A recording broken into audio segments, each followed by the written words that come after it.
on anybody standing in the way of what I dream for.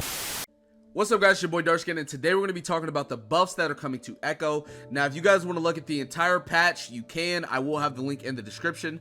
But as far as Ekko, we do have, you know, the official numbers of what is getting buffed as far as the character. Because, you know, in the, like, preview that they showed us, they just said that he was getting buffs to these certain things. They never gave us any ratios or numbers. So we didn't have any info on that, but now we do.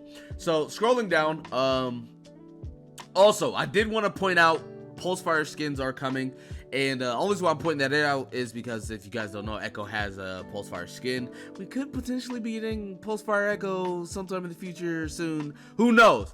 But anyway, I do want to point out that you know, going on to Ekko's, you know, buffs. Since his release, Ekko hasn't been performing as well as we'd liked, which I agree with. So we're giving him and his time-altering gizmos a little extra oomph. We're also adding a jungle bonus to his Time Winder to help him fast forward through some of his clears. Now, the cool thing about this is on normal PC League, he has the added, like, monster damage or whatever to his W. But them adding it to the Q is perfectly fine. As long as it's added, I don't care what it's added to.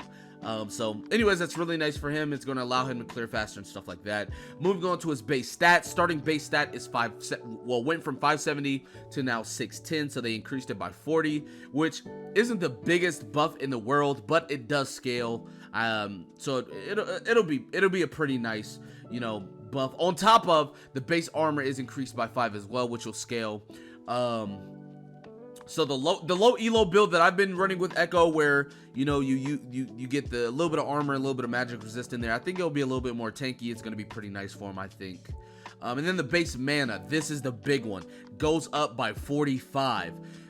I've been saying it since Ekko released. I feel like I run out of mana all the time. I actually have a video coming out tomorrow over that. I think this is going to help him a lot, but I do want to talk about, you know, the video tomorrow.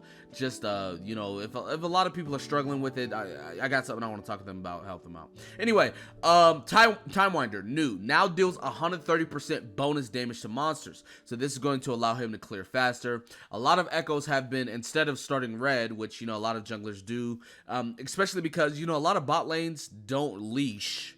So, they've been starting Krugs, which, you know, they'll start W with Krugs, and then they'll go into red buff, and they'll either smite Krugs, smite red, or they'll double smite red, which will lose out on a little bit of time, but it's worth it for the XP. Also, 2 camps Ekko will be hitting level 3, so, you know, it's really good for him because he doesn't really need level 5, so he doesn't need a full clear. He can honestly 2 camp into Scuttle or Gank, either one, so that's really, really nice for him. Moving on to his W, Parallel Convergence. Passive base missing health magic damage went from 2 plus 1.5% AP to 3 plus 2% AP. So he's going to be doing a lot of damage on that, and that scales really well as well. So he's going to be doing a lot more, or not a lot more, but a decent amount more damage. Now, I know a lot of people are going to say, oh, Ekko's broken, he's OP. I guess you haven't seen Ekko one-shot an ADC, da-da-da-da-da. Listen, if Ekko's fed, he's going to one-shot almost anybody. That's not a tank or a bruiser. That goes for any assassin in the game. That goes for anybody that's fed in the game, okay? Just because, you know, you see somebody fed and they one-shot somebody doesn't make them broken.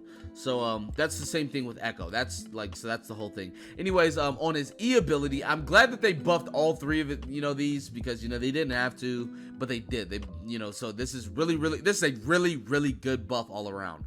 The AP ratio on his E ability is now 40% from 30%, which is, it's just going to make him all around feel like a much better champion. I think this is a really good buff. I'm really glad that Riot did this early on instead of just letting him sink into a endless pit of non-playability, and then they finally buff him. I'm glad they're buffing him early. And then obviously, if he's too strong, which I don't think he will be, because you know, I look at Aurelia, I look at Graves, I look at Akali, I look at Riven, I look at Camille, I look at Yasuo, I look at all these characters. You know, I don't think Ekko's gonna be nearly as overpowered as any of them.